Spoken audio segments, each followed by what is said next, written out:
ಕಳೆದ ವಿಧಾನಸಭಾ ಚುನಾವಣೆಯ ಬೆಳ್ತಂಗಡಿ ಕ್ಷೇತ್ರದ ಕಾಂಗ್ರೆಸ್ ಅಭ್ಯರ್ಥಿ ರಕ್ಷಿತ್ ಶಿವರಾಮರನ್ನ ಹೀಯಾಳಿಸಲು ಹೋಗಿ ಶಾಸಕ ಹರೀಶ್ ಪೂಂಜರಿಂದ ಹಿಂದೂ ಧರ್ಮಕ್ಕೆ ಅವಮಾನಕರ ಹೇಳಿಕೆ ನೀಡಿದ್ದಾರೆ. ಇದು ಖಂಡನೀಯ ಎಂದು ಎಂಎಲ್ಸಿ ಮಂಜುನಾಥ್ ಭಂಡಾರಿ ಹೇಳಿದ್ದಾರೆ. ನಗರದ ಕಾಂಗ್ರೆಸ್ ಕಚೇರಿಯಲ್ಲಿ ಮಾತನಾಡಿ, ಹರೀಶ್ ಪೂಂಜಾ ಪ್ರತಿಭಟನೆಯಲ್ಲಿ ರಕ್ಷಿತ್ ಶಿವರಾಮರನ್ನ ಮಲ್ಲೇಶ್ವರಂನಿಂದ ಹಾರಿ ಬಂದ ಕಾಗೆ ಹೇಳಿರುವುದು ಸರಿಯಲ್ಲ. ಹಿಂದೂ ಧರ್ಮವನ್ನು ದತ್ತು ತೆಗೆದುಕೊಂಡ ಹಿಂದೂ ಧರ್ಮದ ಬಗ್ಗೆ ನಂಬಿಕೆ ಇರುವವರಿಗೆ ಹಿಂದೂ ಧರ್ಮದಲ್ಲಿ ಕಾಗೆಗೆ ಎಷ್ಟು ಬೆಲೆ ಇದೆ ಎಂದು ಗೊತ್ತಿಲ್ಲವೇ?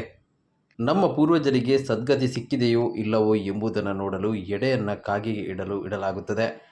ಕಾಗೆಯನ್ನು ಶನಿದೇವನ ವಾಹನವೆಂದು ನಂಬಲಾಗುತ್ತದೆ. ಕಾಗೆಯನ್ನು ಹೋಲಿಸಿ ಹೇಳಿರುವುದು ನೇರವಾಗಿ ಹಿಂದೂ ಧರ್ಮಕ್ಕೆ ಮಾಡಿದ ಅಪಮಾನ ಎಂದು ಹೇಳಿದರು. ಅವರ ಕೇಸನ್ನು ಕೊಟ್ಟ ಆದಮೇಲೆ ಅವರನ್ನ ಕೋರ್ಟ್ ಸೆಕ್ಷನ್ ಪ್ರಕಾರ ಆಮೇಲೆ ಅವರು ಭಾಷಣ ಮಾಡ್ತಾರೆ.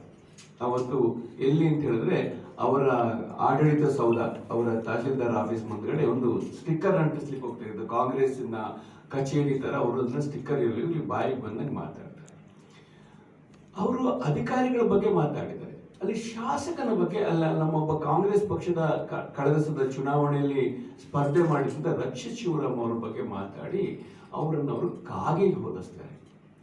ಹಿಂದೂ ಧರ್ಮವನ್ನ ದತ್ತಿಗೆ ತಗೊಂಡಂಥವ್ರು, ಹಿಂದೂ ಧರ್ಮದ ಬಗ್ಗೆ ನಂಬಿಕೆ ಇರುವಂಥವ್ರು, ಹಿಂದೂ ಧರ್ಮದಲ್ಲಿ ಕಾಗೆಗೆ ಎಷ್ಟು ಬೆಲೆ ಇದೆ ಅಂತ ಇನ್ನೂ ಗೊತ್ತಿಲ್ವ ಅವರಿಗೆ?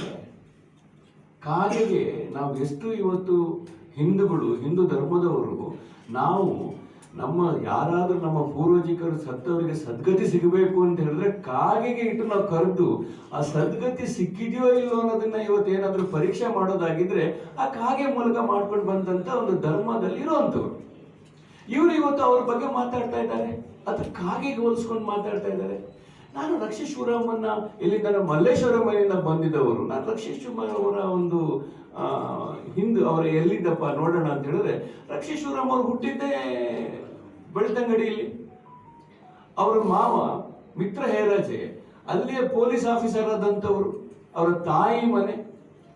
ಅವ್ರ ತಂದೆ ಬೆಂಗಳೂರಿನಲ್ಲಿ ಮಲ್ಲೇಶ್ವರಂ ಅಲ್ಲಿ ಹುಟ್ಟಿದ್ದಾರೆ, ಅಲ್ಲಿ ಅವ್ರು ಹುಟ್ಟಿದ್ದಾರೆ, ಅಲ್ಲಿ ಕೆಲಸ ಮಾಡ್ತಾ ಇದ್ರು, ಓದಿದ್ದಾರೆ ಅಂತ ಹೇಳಿದ ಕೂಡಲೇ ಇವರು ಮಲ್ಲೇಶ್ವರನಿಂದ ಹಾರಿದ ಕಾಗೆ ಅಂತ ಮಟ್ಟಕ್ಕೆ ಬಂದಿದ್ದಾರೆ ಅಂತ ಹೇಳಿದ್ರೆ, ಇವರು ಹಿಂದೂ ಧರ್ಮಕ್ಕೆ ಕೊಡುವಂತ ಒಂದು ಅಂತ ಹೇಳಿದ್ರೆ, ಇವ್ರೇನು ಬಿಜೆಪಿ ಭಾರತೀಯ ಜನತಾ ಪಕ್ಷದವರು ಹಿಂದೂ ಧರ್ಮವನ್ನು ಇವತ್ತೇನು ಗುತ್ತಿಗೆ ತಗೊಂಡಿದಾರಲ್ಲ, ಇವರು ಯಾವ ರೀತಿ ಮಾಡ್ತಾ ಇದ್ದಾರೆ, ಯಾವ ರೀತಿ ಹಿಂದೂ ಧರ್ಮಕ್ಕೆ ನೇರವಾದಂತ ಒಂದು ಅಪವಾದವಲ್ವಾ?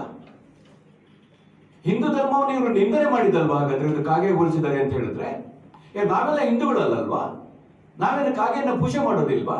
ಇದು ಶನಿದೇವರಂತ ಕಾಗೆಯನ್ನ ನಾವು ಪೂಜೆ ಮಾಡ್ತಾ ಇದ್ದೀವಿ. ಇವರು ನೇರವಾಗಿ ಹಿಂದೂ ಧರ್ಮಕ್ಕೆ ಅವಮಾನ ಮಾಡಿದ್ದಾರೆ ಇವರು ಇವತ್ತು.